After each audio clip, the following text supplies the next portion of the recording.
Moi, élu président de la République démocratique du Congo, je jure solennellement devant Dieu et la nation d'observer et de défendre la Constitution et les lois de la République. Alors, vous disiez donc, Blaise, que la démarche entreprise par le président de la République de changer en fait, la Constitution, je ne sais pas si ça peut inclure également la Constitution constitutionnelle, parce qu'on nous a fait voir ici qu'il y avait 3 organes qui pouvaient voilà, aller sur cette démarche-là, parce que la Constitution elle-même prévoit sa révision. Et s'il s'agit juste du changement, vous dites que là, au fait, le président de la République fait un coup d'État. C'est ça, Blaise? Merci, Papa Ben. Merci pour le maloba. J'aimerais que Ope Sanga ait un peu de temps, moi 2 minutes, n'est exposé. 5 minutes, pas 2, 5. Voilà. Ndeko Mathieu Badjo Kwazaki Walobi, lui, il soutient la modification. Mathieu Badjoko. Donc, il a parlé de la modification.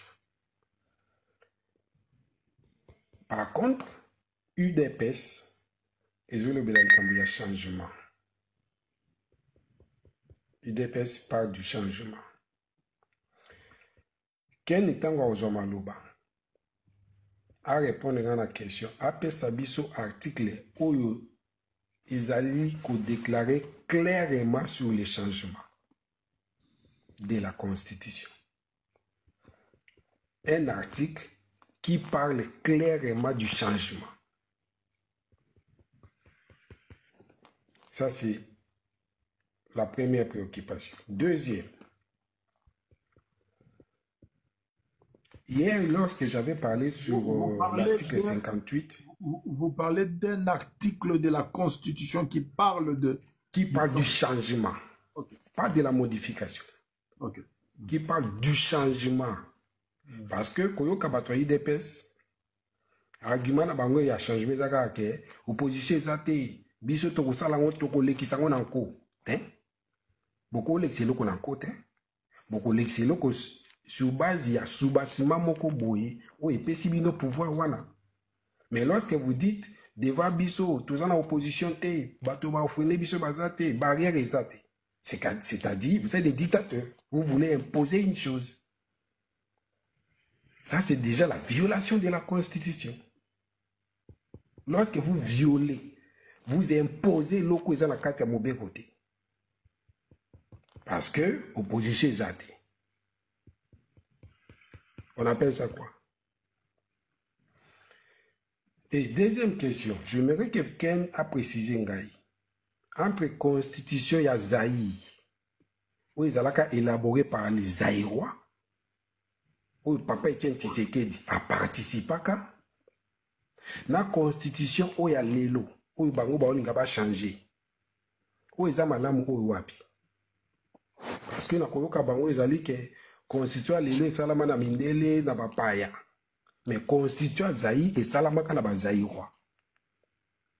Mais bango kaka babenga Mobutu dictateur, asala 30 ans na pouvoir. Constitution Zaï, où est salama na ba Zaïrois, et salama Mobutu azala roi d'Isaïe. Constitution Zaï, où est salama na ba Zaïrois. Yamisa Tezali, lorsque hier j'avais parlé sur l'article 58. Attendez, peut-être stylo Zamusika, il faut un stylo et un bout de papier hein, pour écrire. Allez-y, Blaise. Yami Sato ezali, l'obita on a lobelaki sur l'article 58 de la Constitution sur la redistribution de richesses ou des ressources naturelles, nationales. On a parlé sur l'État. L'article a parlé de l'État. Maintenant, je poserai la question à Ken de nous expliquer la différence entre un État et l'État. C'est le côté. État n'a l'État. Parce que sur l'article 78, les chefs de l'État, on n'a pas dit les chefs d'État, les chefs de l'État. Où ils allaient lier l'article 58, pour l'État, il faut à ça là, à redistribuer la richesse nationale. Donc, sur base, il y a condensé, voilà. Désolé, qui ça que. Là, c'est pas quelque là. Je pense que ma question, c'est bon qu'on en a gardé. Maintenant, sur cet article ici, sur base, il y a cet article, 74, 74, où ils ont ça. D'abord, serment, c'est quoi? Serment. Qu'est-ce qu'on attend par le serment? La lingala tubenga ngoko la pandai. Et lorsque Félix a la pandai à lobby, la pandai liboso na nzambe, pe liboso na bino, batu ya libota, to nation nangai. De défendre. La défense, c'est quoi? Quand on dit, je défends mon fils, je défends ma femme, je défends mes enfants, je défends, ça veut dire quoi? C'est-à-dire, Mobeko wana Félix, il faut défendre la constitution. Tina souka elwana ye. Hier, Ken a semblé dire que les États-Unis va prêter serment sur la Bible. Mais tout ça, dans la constitution, mon côté. Et ben, on va prêter sur la Bible. Mais nous, nous prêtons sur les serments, selon l'article 74. Merci, vous avez épuisé vos 5 minutes, Blaise. Chutez, s'il vous plaît. Donc, bref, lorsque Félix parle du changement, il y a la constitution où il y a Azali censé défendre, c'est la violation de la constitution. Donc, il y a ce qui n'en a. Merci beaucoup. Et vous avez les questions. Je ne sais pas si vous commencez d'abord par cet article ou bien vous allez répondre à ma question. Oui, mais vous allez me rappeler au fur et à mesure les questions que M. Blaise avait évoquées. Je vais d'abord commencer par la plus facile quand il me demande... Quand vous êtes en face d'un juriste comme Blaise, il y a des questions qui pleuvent de partout et c'est important d'avoir un bout de papier où vous écrivez. Sinon, les choses vous échappent. Par contre, Papa Ben, si vous appelez Blaise juriste, je me permettrai de vous demander de m'appeler tout simplement Ken. Voilà. Sur la dernière, je vais le prendre en ordre décroissant. Quelle est la différence qui existe entre chef de l'État, donc un État et l'État? Je crois que ça... Même ma petite cousine qui est à l'école primaire peut nécessairement bien comprendre. C'est un article indéfini. Donc quand on dit un État, on ne sait pas précisément de quel État on parle. Et quand on dit l'État, on précise, on sait que l'on parle d'un État bien précis. Et la Constitution parle de l'État de la République démocratique du Congo. Il faut comprendre une chose, M. Blaise, une fois pour toutes. C'est que quand on parle d'un État, même quand vous partez dans les concerts des nations, quand vous êtes plusieurs États, on ne dit pas les chefs des États. Oui, les chefs, non, on dit les chefs d'État, les chefs d'État africains, les chefs d'État. Il faut comprendre ce genre de petites choses-là. Et la compréhension que vous avez de l'État, moi, elle me donne la malaria. Je vous ai expliqué hier que l'État, c'est un terme polysémique. Et lorsque vous voulez comprendre l'État, il faut prendre plusieurs dimensions. Si nous devons nous cadrer que sur la dimension juridique, pour définir l'État, il faut nécessairement prendre ces éléments constitutifs. Et je vous l'ai dit, je vous ai rappelé les éléments constitutifs de l'État. Je ne sais pas, s'il faille que je me répète. Donc la population, les territoires, les gouvernements, donc une autorité établie, la souveraineté. Certaines personnes même rajoutent la reconnaissance internationale, mais on n'ira pas là-bas. Donc quand vous parlez de l'État, vous devez voir toutes ces institutions, comment dire, tous ces éléments-là. Maintenant, dans la vie de l'État, puisque l'État doit pouvoir exister, l'État existe par le moyen de ses services publics. L'État, c'est une personne morale, c'est l'expression juridique de la nation. C'est pourquoi, comme c'est les services publics qui font vivre l'État au jour le jour, les institutions animent cet État-là. Alors, si vous prenez ces institutions-là dans l'ordre du pouvoir exécutif, vous avez un individu qui s'appelle président de la République, conformément à la Constitution de la République démocratique du Congo, qui est aussi une institution. Et cette institution-là est placée au-dessus de de tous les autres organes qui font partie du pouvoir exécutif. Il est donc chef de l'État par rapport à ces institutions-là. C'est pourquoi on vous dit le président de la République est le symbole de la nation et non pas le symbole de l'État, puisque lui-même fait partie de l'État. Il faut comprendre ça. Et quand l'article 58 parle de la redistribution équitable des richesses, c'est un devoir qui est imposé à l'État que de les redistribuer. C'est-à-dire on impose cela au gouvernement, on impose cela à l'Assemblée nationale quand elle vote la loi des finances, au Sénat, on impose cela à toutes les institutions du pays, pas que le président de la République. Quand on dit l'État, il faut comprendre ça comme ça. L'autre question, vous m'avez posé la question de savoir la Constitution de 1967, telle que révisée en 1974, si celle-là est meilleure par rapport à la Constitution de 2006. Ça encore, c'est une question, excusez-moi, abracadabrantesque. Déjà, la comparaison de deux systèmes ne tient pas debout. Mais si l'on doit parler de la qualité, peut-être, c'est de ça que vous voulez dire, moi, personnellement, je préfère la Constitution de 1967, excusez-moi, avant la révision. Puisque cette Constitution-là imposait un ordre, il y avait le bipartisme, c'est-à-dire qu'il devait y avoir le MPR, il devait y avoir un parti de l'opposition, il y avait nécessairement le conseil des commissaires généraux. Les choses allaient très bien. Il y avait une certaine authenticité dans cette Constitution-là. Il y avait les valeurs africaines, les valeurs congolaises qui étaient mises en exergue dans cette Constitution. Et le président de la République avait les moyens de ce qu'il devait faire, donc les moyens de ses besoins politiques. Et quand le président Mobutu a révisé cette Constitution en 1974 en supprimant l'autre parti politique, on est tombé dans le monopartisme et finalement la Constitution est partie en cacahuète. Mais la Constitution de 2006, c'est une Constitution de circonstance. Une Constitution de circonstance, pourquoi? Parce que la Constitution de 2006, c'est le résultat de plusieurs solutions politiques. On a tout tenté et finalement on a tripatouillé ici et là pour satisfaire chacun. Donc chacun venait avec ses propres desiderata. Il faut mettre telle définition par rapport à la nationalité. Il faut organiser les pouvoirs exécutifs de telle façon. Il faut nécessairement agencer les rapports entre le pouvoir législatif et les pouvoirs judiciaires de telle façon. Et finalement, nous avons une bouillabaisse qui ne représente pas ce que nous sommes dans la République démocratique du Congo. Mais qu'à cela ne tienne, cette Constitution nous a aidés à amorcer une transition pacifique et qui nous mène vers une nouvelle Constitution. C'est ce que vous devez comprendre. Vous m'avez posé la question de savoir que Ken nous dise quel article de la Constitution précisément parle du changement de la Constitution, puisque selon vous, l'on ne parle que de la révision constitutionnelle dans la Constitution. Mais je vous ajoute 3 minutes parce qu'il faut que la question principale de cet article soit répondue. Vous avez eu... Vous ne pouvez pas me couper comme ça alors que j'ai réfléchi. Ça n'a pas de sens. J'étais en train de dire. Je ne vous ai pas coupé. Vous avez dépassé 5 minutes. Vous êtes à 27. Dans 2 minutes de plus, ça fait 7 minutes. Maintenant, je vous ajoute 3 minutes parce que j'estime qu'il faut que vous répondiez à la question. Il a posé toutes les questions, ces questions qui étaient nombreuses. Plus gentil que moi, ça n'existe pas.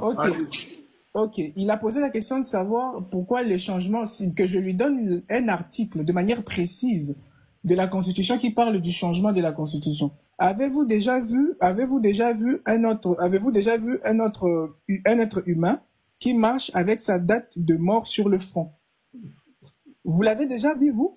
Vous avez vu un être humain qui marche dans la rue avec une date de mort sur le front. Mais nous savons tous qu'il y a un jour, il va mourir. C'est la même chose avec la Constitution. Avez-vous déjà vu une Constitution dans le monde qui précise sa date de mort? C'est-à-dire qu'il faut m'échanger de telle façon. C'est ça, dire ça, ce n'est pas déjà comprendre le rôle de la Constitution. La Constitution vient instituer une république. Et la république, elle ne doit pas mourir. La république, elle doit être là. Mais ce sont les personnes qui font partie de cette république-là qui pensent qu'il y a un dysfonctionnement et donc il faut changer de république. Donc, il faut changer de république. Et il faut connaître un principe très simple en droit. En droit, bon, je ne vais pas vous ramener en droit pénal. Lorsque quelque chose n'est pas interdit, c'est quoi? La Constitution ne parle pas du changement. Donc, pour vous répondre de manière logique à la question de la prestation de serment, mais c'est justement parce que le président ne veut pas violer ce qu'il a pris, les dispositions de cette prestation de serment, qu'il veut changer la Constitution. Si vous ne comprenez pas. Parce que si pour la Constitution dit qu'on ne doit pas toucher aux dispositions de l'article 220 et que le président de la République est obligé d'observer cette Constitution-là et de défendre, la seule façon pour lui de ne pas violer cette Constitution en touchant aux articles 220, c'est de changer cette Constitution. Ça, vous ne comprenez pas? Et pour vous expliquer de manière très simple encore, puisque vous semblez ne pas comprendre le verbe observer, le verbe défendre. En droit, quand on dit que le président doit observer une constitution, c'est-à-dire que c'est une obligation qui repose sur sa propre personne que de respecter les dispositions constitutionnelles. Et quand on dit que le président de la République doit défendre, c'est une responsabilité qui repose sur le président de la République de faire de sorte que toutes les personnes extérieures à sa propre personne puissent respecter cette constitution-là. Dès lors que cette constitution-là prévoit un mécanisme de révision, en révisant la Constitution, le président de la République respecte cette Constitution. Par voie de conséquence, lorsque la même Constitution ne prévoit pas un changement ou n'interdit pas un changement, ce n'est que normal que pour respecter cette très belle Constitution, que de la changer. Qu'est-ce que vous ne comprenez pas? La dernière question que vous avez posée, celle-là, elle était plus en langage animal. Celle-là, elle était plus en langage animal, je n'ai pas pu bien comprendre. Si vous pouvez répéter, Papa Ben. Il y avait une petite question. Voilà.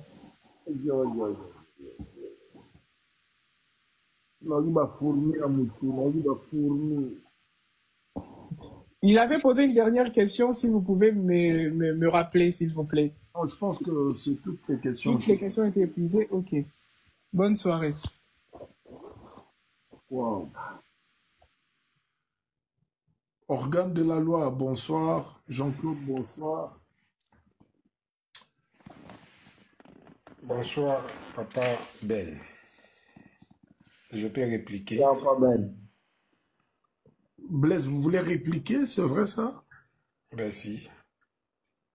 2 minutes de réplique, on va prendre Jean-Claude, on prend aussi également organe de la loi. Le nom déjà organe de la loi me flatte, parce que j'aime bien le droit, c'est... Voilà, j'aime bien. Voilà, je crois que je finirai par faire le droit avant peut-être que Christ puisse revenir, tout comme de la loi là, parce que je commence à trouver que ça va. Ça va. Allez-y, Blaise. Réplique, comme ça on prend Jean-Claude.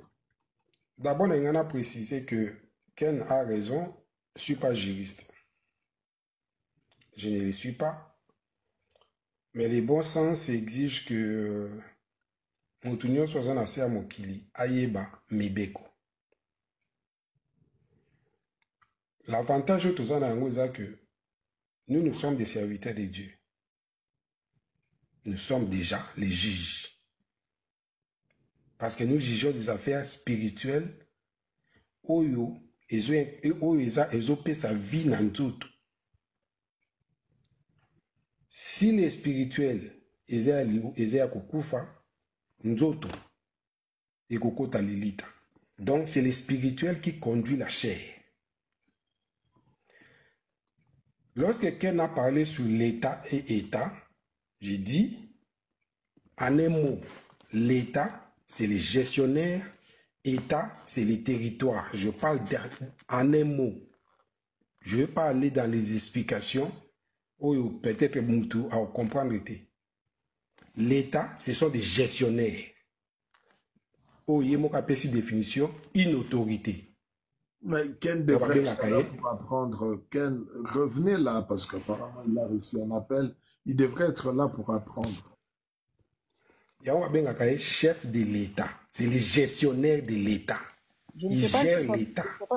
Je ne suis pas sur le panel, c'est ça?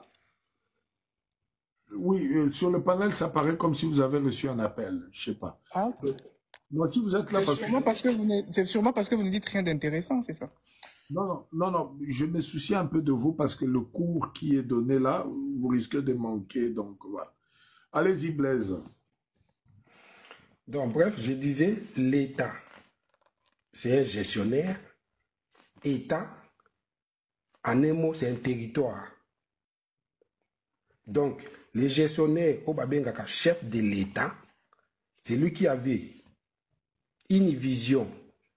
Yakosala Nini, na État wana, c'est celui-là qu'on demande des comptes. C'est celui-là qui nous gère. Il y a un moment présidaka, réunion, il y a un ministre, il y a un moment au-dessus de la mêlée, il y a un moment c'est celui qui nous gère. Dans la démocratie, c'est notre serviteur. Donc, en un mot, l'État, c'est le gestionnaire, État, c'est le territoire. Lorsque quelqu'un soutient la constitution ya Zaïre, alobi yangweza malamu, ke oya lelo, donc quelqu'un n'a même un système dictatorial. Parce que IDPS, il y a Mobutu dictateur. Donc, pour la IDPS, lelo, balingi bako misa bako maloko la ba dictateur. Parce que attention Blaise, attention. C'est Mobutu qui était dictateur ou c'est la constitution qui a fait de Mobutu dictateur? Mais cette constitution, on a qui taille na veste ya nani ya Mobutu. Babenga qui est guide suprême. Babenga qui est le roi d'Isaïe. Babenga qui nyos. Ça, c'était écrit dans la Constitution, ça. La Constitution d'Isaïe. Déjà, vous n'avez pas une connaissance sur cette Constitution. Tout ce que vous dites là, le monopartisme est rentré avec la révision constitutionnelle. En 1967, il n'y avait pas le monopartisme, il y avait le bipartisme. Et c'est là que l'UDPS s'est séparé de Mobutu, parce que nécessairement, il ne suivait plus le manifeste de Lansele qui avait institué la Constitution de 1967. Vous parlez de l'UDPS de 1967. D'abord, 1967, l'UDPS n'existait pas. Je te parle de partisans, mais vous ne comprenez pas. Le manifeste de Lansele a été rédigé par les membres qui vont former plus tard l'UDPS. Et si vous lisez la lettre... C'est-à-dire, l'UDPS n'était pas connu. Si vous lisez la lettre, la lettre des parlementaires, vous comprendrez que la lettre des parlementaires renvoie au manifeste de Lansele. Il faut 1980, ça c'est la lettre des parlementaires, c'était en 1982. Mais oui, mais quand on dit renvoyer, il faut comprendre quel temps on conjugue ces verbes-là. Pendant tous ces temps, de 1967 à 1982, ça fait 15 ans. Étienne Tshisekedi était membre du MPR.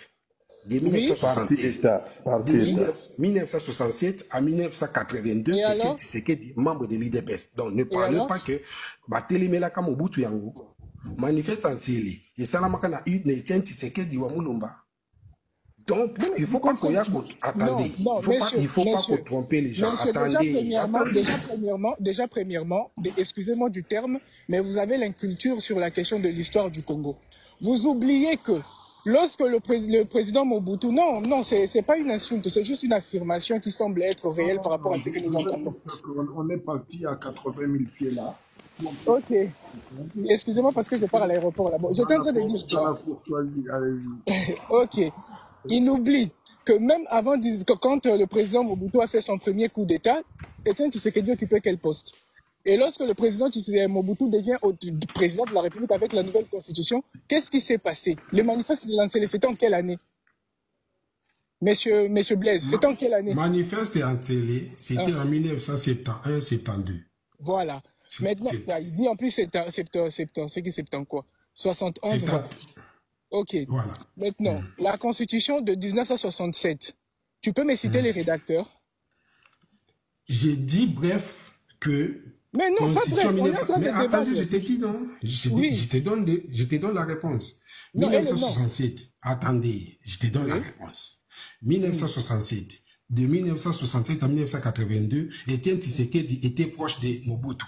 Et la constitution, tous les deux constitutions étaient élaborées par les Zaïrois. Ma question est de savoir la constitution de 1967, qui sont les rédacteurs de cette constitution-là? Je parle d'Étienne Tshisekedi. Vous pouvez fermer Je votre cite un seul nom, aller sur Étienne Google. Tshisekedi. Oui, il n'y avait pas qu'Étienne Tshisekedi, il y avait les Ngalula et les autres. Ok. Vous m'avez dit Maintenant, de citer. Je vous ai cité Étienne Tshisekedi. maintenant, dans cette constitution de 1967, la question de partis politiques, il devait y avoir combien de partis politiques dans le pays? La question, ce n'est pas d'avoir des partis politiques. Non, mais vous La êtes question, mais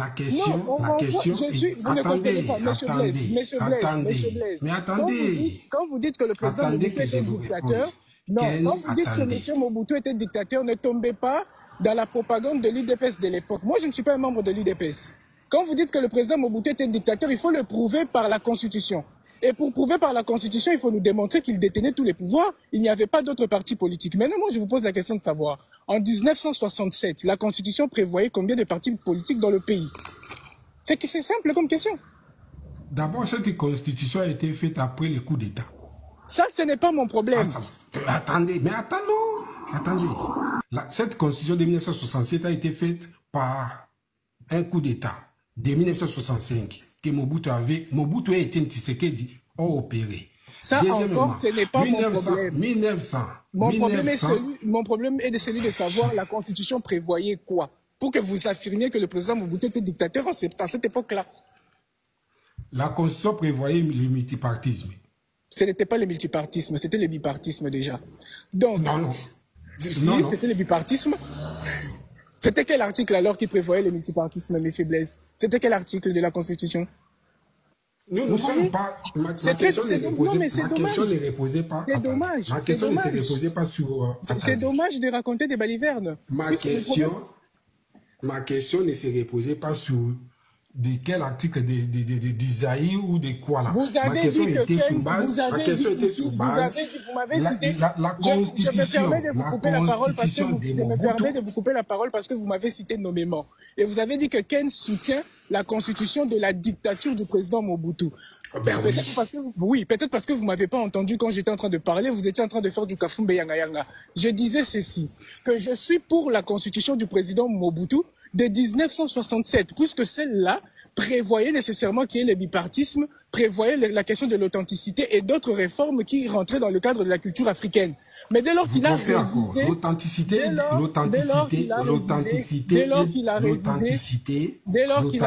et il y en a 1952.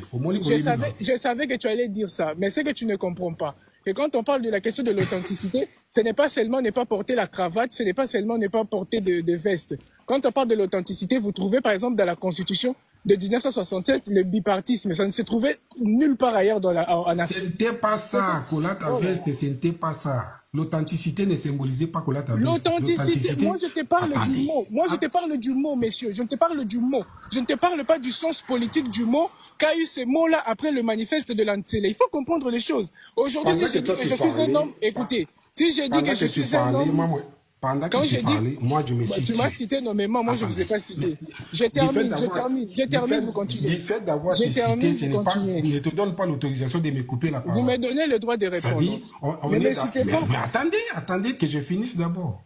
Mais je finis comme ça, vous allez prendre la parole. Je vais prendre mon avion tout à l'heure, vous allez parler jusqu'à demain. Je disais ceci, que lorsque je dis que je suis une personne authentique, ça ne veut pas dire que je suis l'enfant du président Mobutu. L'authenticité, c'est un mot qui existe dans les dictionnaires. On peut lui donner tous les sens que l'on veut qui se trouvent dans les dictionnaires. Il faut comprendre cela. Si je dis que M. Blaise, vous êtes authentique, ça ne fait pas de vous un membre du MPR. Il faut comprendre cela. Ma question était plus simple. La constitution d'Isaïe qui a été élaborée par des Aïrois de l'époque et la constitution d'aujourd'hui. Vous avez cité la constitution de 1967. C'était la constitution d'Isaïe. C'est-à-dire cette constitution imposait un système dictatorial. Point barre. Peu importe... Quel est ce système-là? Quel est ce système alors? Vous ne répondez pas. Quel est ce système dictatorial? C'est ça qui m'énerve. Quel est ce système dictatorial? C'est quoi? Le système dictatorial... Qu'est-ce qui s'est trouvé dans la constitution? Qu'est-ce qui s'est trouvé... Attendez, je vous arrange la question. Qu'est-ce qui s'est trouvé dans la Constitution de 1967 qui permettait la dictature? Qui permettait la dictature parce qu'il n'y avait pas la démocratie. Les peuples n'étaient pas retrouvés. Dans la Constitution de 1967, il n'y avait pas la démocratie. Oui, il n'y avait pas élection. Il n'y avait pas l'élection. Les peuples ne choisissaient pas. Oui. Qui a choisi Mobutu? Vous Qui a avez choisi une Mobutu? inculture mais à un niveau grave. Mais je te repose la question. Qui a choisi Mobutu? Je vais vous expliquer, mais fermez votre micro. Qui a choisi Non, non. Qui a choisi Mobutu? Fermez votre micro. Fermez votre je ne micro. ferme pas le micro. Lorsqu'on parle de la démocratie, fermez votre micro, je vous réponds. Réponds pas une Maintenant, je vais vous répondre pendant que vous parlez. On fait l'amour en parlant ou comment? Qui a choisi contrôler les débats bien, mais quand ils tous parlent, on ne peut pas comprendre. Mais c'est ça, tu me poses la question et tu parles. Qui a choisi Mobutu? Tu as posé ta question, c'est bon? Ok. Lorsque tu parles de... Mais réponds. Ok, il a fermé enfin son micro. Donc j'étais en train de dire ceci. Lorsque vous dites que la Constitution... Ça, c'est de la propagande de l'IDPS que les gens ont avalé jusqu'à aujourd'hui. Mais ce n'est pas bien grave. Lorsque vous dites que la constitution du président Mobutu, c'était une constitution qui a instauré la dictature parce qu'il n'y avait pas la démocratie. Premièrement, d'abord, excusez-moi, vous ne connaissez pas ce que c'est que la démocratie. Et vous vous appuyez pour dire que non, c'est parce qu'il n'y avait pas des élections. Et vous me posez la question de savoir comment est-ce que le président Mobutu est arrivé au pouvoir. Je ne me suis pas appuyé sur les élections. J'ai dit qui a choisi. Je vais aller de manière croissante. Ne vous inquiétez pas. Ne vous inquiétez pas. Voilà. Ah ouais, vraiment c'est bon là? C'est vraiment pédagogique, hein? Nous tous on veut apprendre. C'est bon? Oui. Parlez-nous un peu de cette constitution. Bon, là je vais pas. Ok, là je vais pas faire du débat politique. Là je vais rentrer dans le corps juridique. Ok. Il faut comprendre une chose, Papa Béni. La constitution de 1967, c'est une constitution qui est très démocratique. Pourquoi? Parce que dans cette constitution-là, dès lors que vous prenez le deuxième titre, ce deuxième titre-là vient, comment dirais-je, garantir ce qu'on appelle le droit fondamental et les libertés fondamentales des citoyens. Et cette constitution-là accorde, par exemple, le droit de vote. Cette constitution-là accorde, par exemple, la liberté d'aller et venir, la liberté des mouvements, d'associations, de créer un parti politique, bon, d'intégrer en tout cas un parti politique, du bipartisme. Et cette constitution-là se faisait comment? Vous allez voir que vous avez, en ancien temps, des gens qu'on appelait des délégués. Et ces gens-là se faisaient élire sur l'ensemble du territoire national. C'est comme ça que vous avez, par exemple, M. Etienne Tshisekedi qui avait été élu à Kabinda, alors que c'est quelqu'un qui vient de Kabeaka Mwanga. Vous avez, par exemple, quelqu'un comme Ngalulala, j'ai oublié son nom complet, qui avait été élu à Kisangani, et aujourd'hui, il est même encore réélu sénateur dans la même partie du pays. Lorsque le président Mobutu vient réviser la Constitution, mais c'est pas vraiment une révision partielle, c'est une révision totale, il fait passer le pays vers ce qu'on appelle les monopartismes. C'est-à-dire qu'à partir d'aujourd'hui, seuls les membres, c'est-à-dire les membres qui sont désignés du MPR, qui deviennent d'office les représentants du peuple. C'est là que les élections se sont arrêtées. Qu'est-ce qui s'est passé? C'est que vous avez une liste qui va être établie par le MPR. Le MPR va mettre sur cette liste-là ses propres personnes sur une circonscription bien choisie et ces gens-là vont directement devenir des députés. Et lorsqu'il y a eu des problèmes politiques, on a révisé cet article-là et finalement, il y avait plusieurs listes du MPR qu'on mettait à concurrence et le peuple choisissait parmi ces plusieurs listes-là. Donc, ce monsieur, il est en train de vous raconter des balivernes. Le président Mobutu n'a jamais... Attendez, quand on parle de la question de la démocratie, le président Mobutu n'a jamais gouverné seul. Il gouvernait avec un gouvernement. À l'époque, on appelait cela, comment dirais-je, le conseil des commissaires, quelque chose comme ça. Et il y avait des ministres, parmi lesquels Tshisekedi a été plusieurs fois ministre. L'autre là, Albert Kalonji a été plusieurs fois ministre. Bomboko a été... Voilà, il y avait plusieurs personnes comme ça. Donc, vous ne pouvez pas venir dire des conneries. Ensuite, attendez, je termine. Quand vous me posez la question... Mais tu as terminé. Je n'ai pas... Mais donc, vous êtes dans ma pensée pour savoir quand j'ai terminé? Mais tu peux pas avoir tous les temps. Non, mais vous êtes dans ma pensée pour savoir quand j'ai terminé. Mais c'est pas possible, tu peux pas avoir tout le temps. Je chute alors pour vous faire plaisir. N'ayez pas l'orgasme par ma parole, voilà. Donc j'étais en train de dire ceci. Oui. Donc pour chuter, il me pose la question de savoir est-ce que le président Mobutu comment est-ce qu'il est arrivé au pouvoir? Mais le président Mobutu, tu l'as même rappelé qu'il a fait un coup d'État. Donc dès lors que tu fais un coup d'État, tu installes une constitution, le président Mobutu devait respecter la constitution qui est venue après son coup d'État. Tu ne peux pas demander à quelqu'un de respecter une constitution qui n'est pas là. Quand il a fait un coup d'État, il n'y avait pas de constitution. C'est quand il est devenu chef de l'État qu'il y a une constitution. Comme c'est un bon citoyen, zaïrois, un bon citoyen congolais, il a respecté la constitution, premièrement d'abord, qui faisait que il devait y avoir deux partis, un parti au pouvoir, un parti en opposition. Il était parti au pouvoir, il était président de la République. Ensuite, la révision a permis que le président du MPR devenait d'office président de la République. Ce n'est pas de sa faute. C'est la constitution qui lui donnait ces droits-là. Voilà. Ok. Papa Ben a 8 ans na kati été. C'est-à-dire, Moto Asali coup d'État a ce système. C'est Mobutu qui a mis ce système-là. C'est comme Félix, il veut mettre un système aujourd'hui. Mobutu a ce système, ngai bo voter ngate me bo votakaba ba député. Ça, c'est quel système? C'est un système dictatorial. Il y a un chef qu'on ne touche pas, mais on peut toucher tous les restes. Vous appelez ça la démocratie? Qu'est-ce qu'on appelle un système? Le système est chapeauté par un individu. Et l'individu était Mobutu. Il a mis un système, il y a Konobakengane dans un chef, et les restes. Il y a quelque chose qu'on pourrait dire ça. Les deux constitutions de 1967 et 1971, ils ont fait ça quand Mobutu pouvoir y a la chef, tous les restes basent à la voter. Etienne Tshisekedi, Azaki voté. Yango Azaka même dans le Parlement. En 1982, Etienne Tshisekedi était un député. Il était voté, mais Mobutu était voté où? Vous parlez de la démocratie. C'est quoi la démocratie? C'est le pouvoir du peuple, par le peuple et pour le peuple. C'est une définition simple. Et à l'époque de Mobutu, vous voulez parler de la démocratie? Ken Yokoloba Lelo. Moi, je suis série 7. Moi, je suis série 7. Mais je suis série 7. Nous avons vécu la dictature dans Mobutu. En plus, je suis de l'Équateur. Matin. Nous avons vécu une dictature. Et vous voulez comparer la dictature de Mobutu à la démocratie on peut dire semblant de démocratie aux alliés. C'est ce que vous voulez comparer. Aujourd'hui, quand même, on a le choix de choisir un président.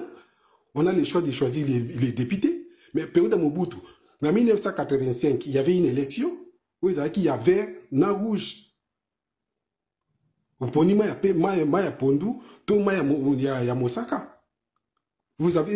voulez appeler ça une élection? Un choix? Papa, qu'est-ce que vous dites là? Il n'y avait pas de bulletin rouge, s'il vous plaît. Il n'y en avait pas. En réalité, IDPS Lelo, c'est ça votre choix. C'est ça votre idéal. Yango Moni, la constitution ya Lelo, changement et égalité. On parle de la loi. La loi impose, la loi nous oblige, il y a révision constitutionnelle. Il faudrait que vous nous présentez l'article aux offerts. Là, peut-être nous allons vous soutenir. Mais lorsque vous dites que Constitution l'obélit en côté, mais nous allons imposer ce système-là, nous allons imposer le changement de la Constitution. Et puis, toute constitution, il y a qu'après une révolution, comme la constitution de Mobutu, il y a qu'après une révolution. Donc, on a clore, Papa Nangai, on a clore. Attends, Blaise. L'actuelle constitution que nous avons remplace quelle constitution? Oh, Tozanango.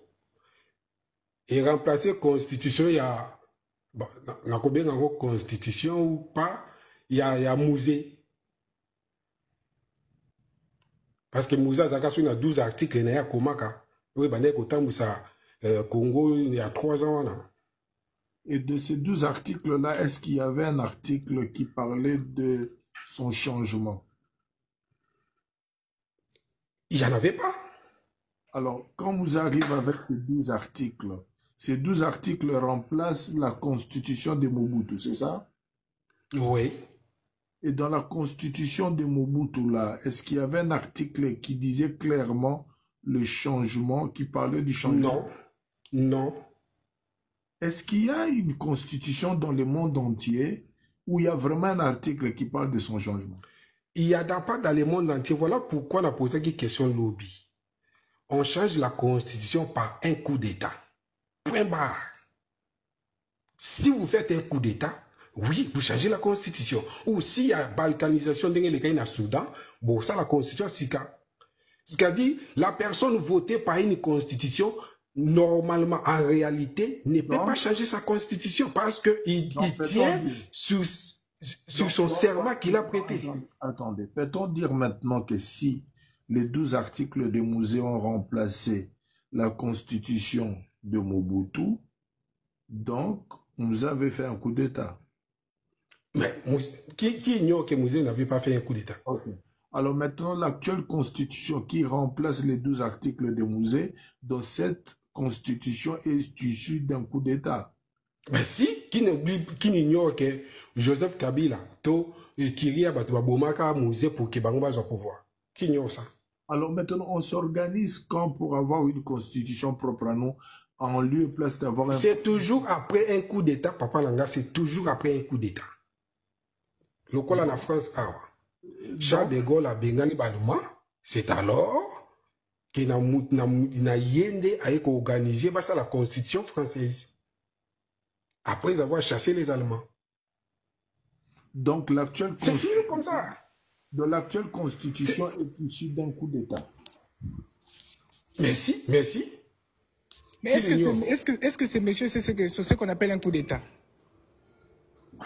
C'est une révélation. Un coup d'État, c'est de renverser les régimes en place. C'est ce qu'on appelle un coup d'État. Renverser le régime en place, c'est ça le coup d'État. Et c'est quel genre de coup d'État? Parce qu'il y a des coups d'État. Attendez, il y a des coups d'État constitutionnels, il y a des coups d'État militaires, il y a des coups d'État populaires. Coup d'État populaire. La population peut renverser le régime. Ah, maintenant si les on change... militaires aussi peuvent renverser le régime, comme au Mali. Ok. Maintenant, si on change cette attendez, si on change cette constitution, selon vous, c'est quel coup d'État qui va se faire? Constitutionnel, je présume. Ok. J'avais encore l'espoir de débattre avec vous, mais je comprends que il me faudra beaucoup de temps. Mais c'est pas... Oui, c'est parce que vous n'avez pas d'argument. Je vous dis des choses qui sont vraies et vérifiables. Vous parlez des balivernes, vous parlez des choses qui sont dans votre tête. Moi, je vous dis... Donnez-moi 2 minutes, alors je donne les arguments. Moi, je vous dis réellement que cette constitution a été faite après les coups d'État de Joseph Kabila, après avoir tué Mouzé, qu'on a aujourd'hui la constitution d'aujourd'hui. Il faut déjà comprendre une chose. Quand on parle d'une violation, quand on parle d'un coup d'État, on parle d'un fait qui est là, un fait qui est institué, un fait qui est pendant. Dès lors que la constitution elle-même ne refuse pas que l'on puisse la changer, l'on peut toujours changer. C'est un principe de droit humain. Mais c'est parce qu'il n'y a pas cet article-là que c'est ça. Messieurs, ce que vous dites là, la Constitution ne le dit pas. La Constitution le dit, mais vous ne le comprenez pas. Vous prenez l'article 5 de la... Attendez, je vais procéder avec vous comme ça. Attendez. Nous voulons pas comprendre tes pensées. Nous voulons comprendre la lecture. Tu nous lis un article qui précise réellement que le changement est toléré par la Constitution. Je vous ai dit, avez-vous déjà vu un être humain avec sa date de mort sur le front? Ça, c'était un adage, je ne sais pas, j'en ai pas besoin. Nous, mais vous n'en avez pas besoin parce que vous avez une compréhension minimaliste. Comment un juriste peut aller dans les illusions comme ça? Les juristes est là pourtant. Les juristes, mais c'est parce que vous ne connaissez pas le rôle d'un juriste. Parlez-nous d'un article. Quelqu'un qui est... Monsieur Blaise. À qui vous défendez les articles. Vous défendez pas pour penser. Monsieur Blaise, la Constitution... Mais attendez, je vais juste lui poser quelques questions. Monsieur Blaise, qu'est-ce qui institue une constitution dans un pays? Qu'est-ce qui fait quoi? Comment? Que je répète. Je vous ai mal compris là. J'ai dit, qu'est-ce qui institue une constitution dans un pays? Un coup d'État. Non, mais en réalité, après un coup d'État... Non, ce qui institue une constitution dans un pays, c'est le peuple. C'est la souveraineté nationale. C'est faux. C'est faux.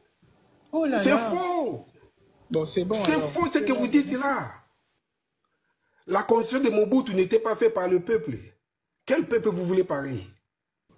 Je ne vous dis pas faire. Je ne vous dis pas faire. Je ne parle pas du verbe faire. Je parle du verbe instituer. Si vous ne comprenez pas le droit, comprenez le instituer.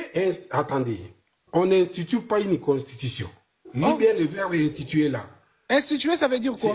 C'est un verbe divin. C'est un verbe divin. Instituer, c'est Dieu qui institue. C'est Dieu seul qui institue. Oh là là. Lis. Ouais, c'est bon là. Lis. Va dans la rousse. C'est Dieu seul qui institue. C'est pas les hommes qui instituent les gens. Merci beaucoup. La parole va tourner. Merci beaucoup à Ken. Merci à Blaise de nous avoir. Kedo Lukalarus, Tanga verbe instituer. C'est Dieu seul qui institue. Nous avons appris beaucoup de choses par vous, parce qu'on est même revenu à la Constitution de 1960.